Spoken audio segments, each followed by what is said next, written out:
दोनों के बीच में जो युद्ध हुआ, उस युद्ध में जितने भी सारे कौरव मारे गए हैं उसके लिए आपको पश्चाताप करना पड़ेगा। तो बोले हे वासुदेव, इसका विधान बताओ कि हम कैसे इस पाप से बचेंगे। तब श्री कृष्ण जी ने उनको संदेश दिया कि हे अर्जुन, आपको समस्त भारत के साधु संत महात्माओं को भोजन कराना होगा। इसके लिए आपको एक महायज्ञ करना पड़ेगा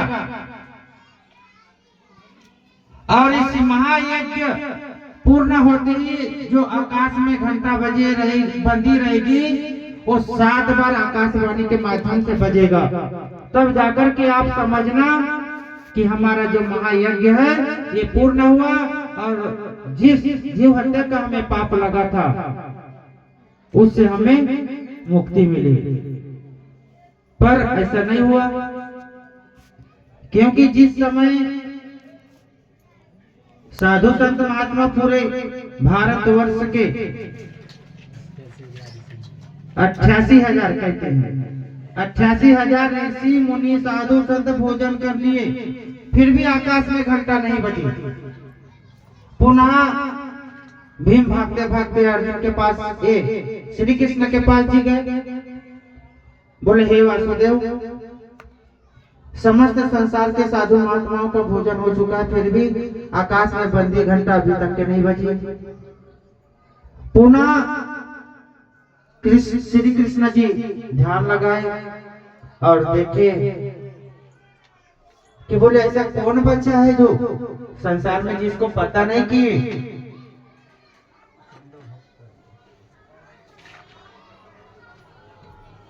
कहां पर था, द्वारकापुरी में, हस्तिनापुर है ना,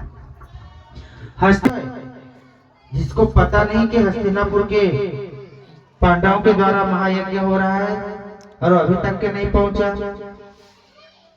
तो श्री कृष्ण जी बोले कि हे अर्जुन, काशी में ऐसा कोई एक साधु है जो पीड़ित है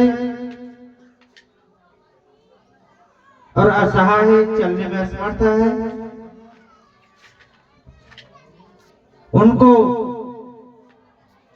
इस महायज्ञ का संदेश नहीं मिला है और उसके बारे में उनको जानकारी नहीं मिली।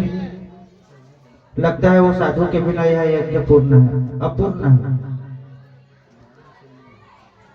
तो पुनः भीम जी जो है साहब कबीर के पास जाते हैं। उस समय उनका नाम सुपथ सुदर्शन के नाम से उनको जाना जाता है। तो बोले काशी नगरी में ऐसा कोई सुपथ सुदर्शन नाम का कोई साधु महात्मा है जो भोजन नहीं पाया है। तो बोले इनके भोजन करते ही महायज्ञ पूर्ण हो जाएगा। श्री कृष्ण जी बोले हाँ बिल्कुल। अब संदेश को पाकर के भीम जी जो है सुपथ सुदर्शन सदगुरु कबीर साहब को लाने के लिए पहुंचते हैं और जैसे ही उनकी कुटिया में पैर को रखते हैं आवाज दिए,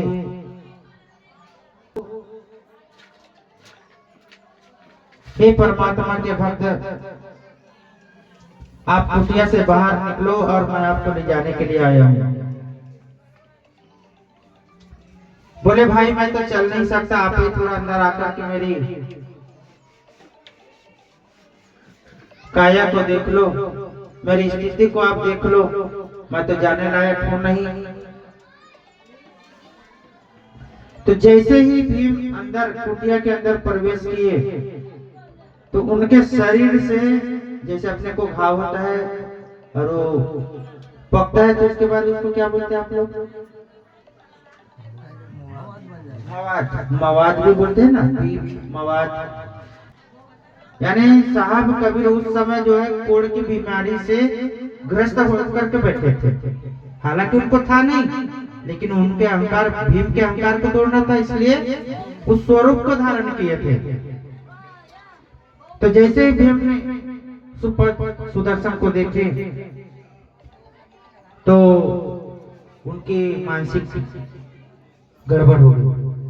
बोले मन तो ऐसा लग रहा है कि अगर कहीं एक गदा इसको देता तो सीधा हस्तिनापुर में जाके बढ़ जाता है, क्योंकि क्रोध की ज्वाला अंदर में भड़क रहा था। बोले इस साधु के कारण हमारा इतना बड़ा महायज्ञ पूर्ण नहीं हुआ। बोले ऐसी इसमें क्या खासियत है? तो लाए, अब कोई कारणवश तो करना है, क्योंकि पाप से बचना था। तो भीम जी ने आदेश लिए, बोले चलिए साधु महात्मा।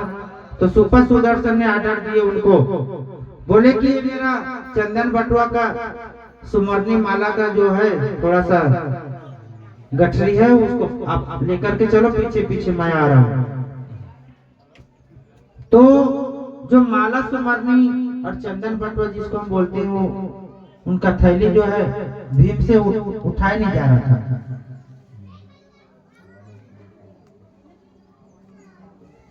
बोले दिखने में तो छोटी सी गठरी है, वो भी एकदम कहना चाहिए जैसे अपना माता जी लोग वो बार बार अगर बर्तन उतारे तो कपड़ा कैसा दिखता है, काला काला एकदम, है ना, उस प्रकार का वो दिख रहा था। सुमरनी माला का जो कपड़ा होता है वो बंधा हुआ था, वो उस प्रकार से दिख रहा था। पकड़ने की इच्छा नहीं हो रही थी। बोले ऐसे चीज को भी मेरे को पकड़ के लेके जाना पड़ेगा। वो तो साहब कबीर के भक्त थे, सुपर सुदर्शन जी सब चीज को जान रहे थे। बोले लेके जाना है तो जा, पाप से अगर मुक्त होना है तो, नहीं तो मत लेके जा, मेरे को क्या करना, पढ़ रहा हूं मैं अपने कुटिया। फिर मजबूरन थे, क्योंकि उनके बिना यज्ञ पूर्ण नहीं होना था। फिर जैसे तैसे बिठा करके और हस्तिनापुर को लाए। हस्तिनापुर में जैसे ही लाए, उनका स्वागत किया गया। अब उधर से माता द्रौपदी साहब कबीर के लिए भोजन लाए। जैसे मान लिया जाए, इससे भी बड़ा परात रहा होगा मेरे हिसाब से, क्योंकि उसमें 56 प्रकार का व्यंजन बना हुआ था और सब अलग अलग रखा था। तो कम से कम इससे बड़ा बर्तन तो रहा होगा ना, है कि नहीं? तो जैसे ही माता द्रौपदी सुपर सुदर्शन के पास लाए कि हे साधु महात्मा, इस भोजन को ग्रहण कीजिए, और भीम उधर बाहर में जाके चौकीदारी कर रहा था कि अब घंटा बजेगा तब घंटा बजेगा। लेकिन जैसे ही सदगुरु सुपर सुदर्शन ने उस भोजन को पाने के लिए जब उसको साना, तो जैसे अभी हमारी माता जी बैठी है ना, वैसे वो दरवाजे के पास बैठे थे। और जैसे ही सुपर सुदर्शन ने उस भोजन को सबको संग्रहित किया, उधर माता के मन में ग्लानि हुआ कि बोले इतना मेहनत से एक एक करके और 56 प्रकार से मैं व्यंजन बनाई थी, और कहां से साधु महात्मा है, खाने को नहीं जानता, सबको एक में मिला करके और सब मेरे मेहनत पे पानी फिर गया। माता को उधर जैसे ही गिलानी हुई, साहब सुपर सुदर्शन ने इधर निवाला जैसा उठाया था, उसको भी रख दिया। बोले मेरे को ये भोजन नहीं करना है। अब भीम उधर केशव के पास पहुंच गए।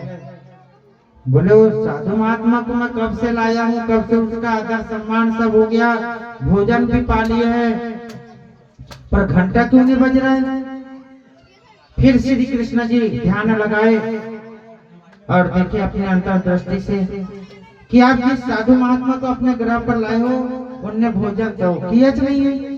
जैसे निवाला उठाया था, माता द्रौपदी के मन में ग्लानि हुआ और उन्होंने निवाला छोड़ दिए। फिर भक्त वहां से आए केशव के पास से, श्री कृष्ण जी के पास से, और फिर द्रौपदी माता को बताया कि नहीं, यहाँ तो ऐसा सब गलत हो गया, इसलिए घंटा नहीं बज रहा है।